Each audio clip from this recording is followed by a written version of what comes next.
Tema 3, Nasionalisme dan Pembentukan Negara Bangsa, di bawah tajuk 3.2, Reaksi Masyarakat Tempatan di Mesir dan Algeria pada abad ke-19 hingga 20 Masihi.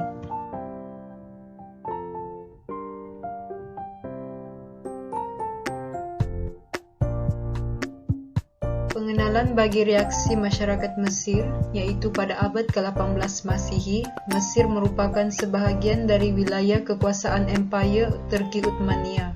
Mesir mengalami beberapa konflik politik akibat perebutan kuasa antara pemerintah tempatan sehingga mencetuskan huru-hara dan menjejaskan ekonomi. Manakala pengenalan bagi reaksi masyarakat Algeria, pada abad ke-16 hingga 19 Masihi, Algeria merupakan sebahagian wilayah Uthmaniyah Turki yang berpusat di Istanbul.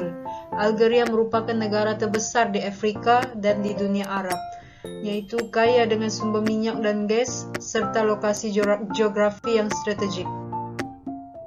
Reaksi masyarakat Mesir. Gerakan Kahera kedua 1800, yaitu gerakan ini menyaksikan gabungan rakyat Mesir yang terdiri daripada orang Islam dan Kipti Kristen, yaitu bersepakat mengumpul wang bagi membeli senjata dan ubat bedil untuk menentang Perancis. Justru berlaku beberapa siri peperangan, contohnya berlaku perang sekali lagi selepas ketibaan tentera Turki Uthmaniyah dan British yang bergabung dengan penduduk untuk menentang Perancis.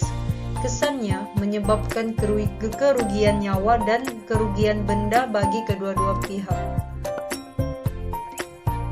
Gerakan Rosetta 1807. Penaklukan Perancis membuatkan kuasa asing seperti British membuka mata dan menilai sendiri potensi ekonomi dan kekayaan bumi Mesir. British mengambil peluang berbaik-baik dengan Turki Uthmaniyah. Bertujuan untuk mengusir Perancis, British terpaksa berundur ikutan Perjanjian Amin.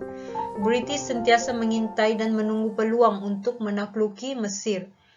Seramai 2.000 tentera British tiba di Bandar Rosetta dan berhasrat menjadikan bandar pesisir pantai itu sebagai pusat gerakan.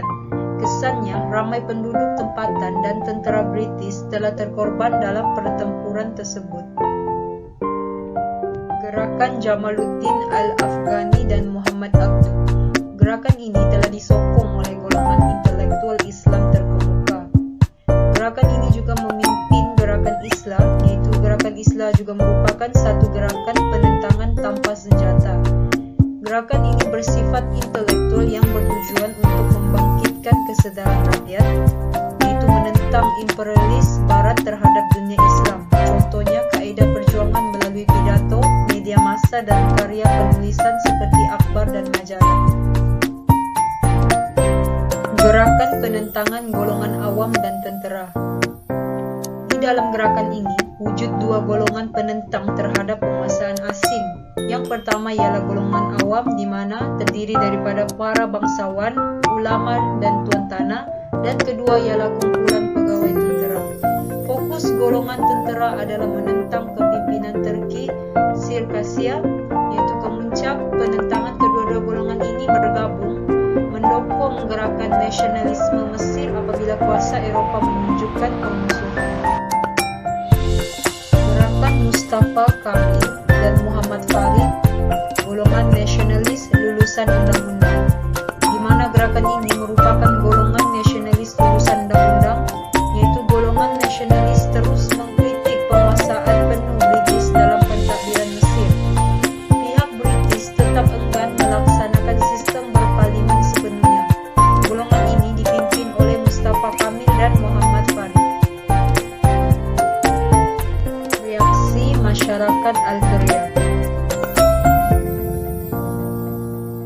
Gerakan Hussein Dey 1818 hingga 1830. Gerakan ini merupakan pemerintah terakhir yang dilantik oleh Kerajaan Uthmaniyah yang berhasrat untuk menuntut hutang tertunggak dari Perancis dalam pembelian gandum. Namun, pihak Perancis enggan membayar. Tindakan Hussein Dey tidak mau memberi penghormatan kepada bendera Perancis telah menimbulkan krisis politik. kesannya menyebabkan Perancis semakin menggiatkan usaha menguasai Algeria. Gerakan Ahmad Bey. Ahmad Bey melancarkan gerakan penentangan terhadap penjajahan Perancis. Perancis kehilangan hampir 1.000 orang tenteranya apabila Clausel cuba menakluki Constantine yang dikuasai oleh Ahmad Bey. Ahmad Bey terpaksa menyerah kalah selepas Angkatan Laut Perancis berjaya menyekat Angkatan Uthmaniyah yang cuba membantu Ahmad Bey. Hal ini kerana beliau menjangkakan Perancis akan membiarkan pemerintah tempatan memerintah di sana. Sheikh Abdul Qadir Al-Jazairi. Masyarakat Islam berhimpun di Masjid Maskar, bertujuan untuk bermesyuarat bagi melancarkan gerakan jihad menentang penjajah Perancis.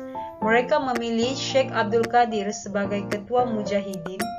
Beliau mengeluarkan fatwa kewajipan jihad mempertahankan negara daripada penjajahan Perancis dan mengisytiharkan negara Islam Algeria.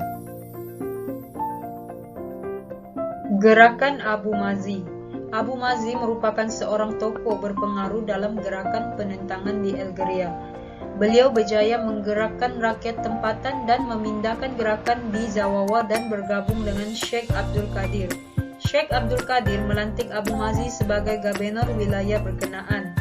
Abu Mazi juga berjaya menewaskan Perancis dalam pertempuran di Sidi Ibrahim. Kesannya situasi tersebut membimbangkan lagi Perancis. Gerakan Moderat Islam. Gerakan ini merupakan satu moderat Islam yang berkaitan dengan isu masyarakat, pendidikan, politik, dan perekonomian.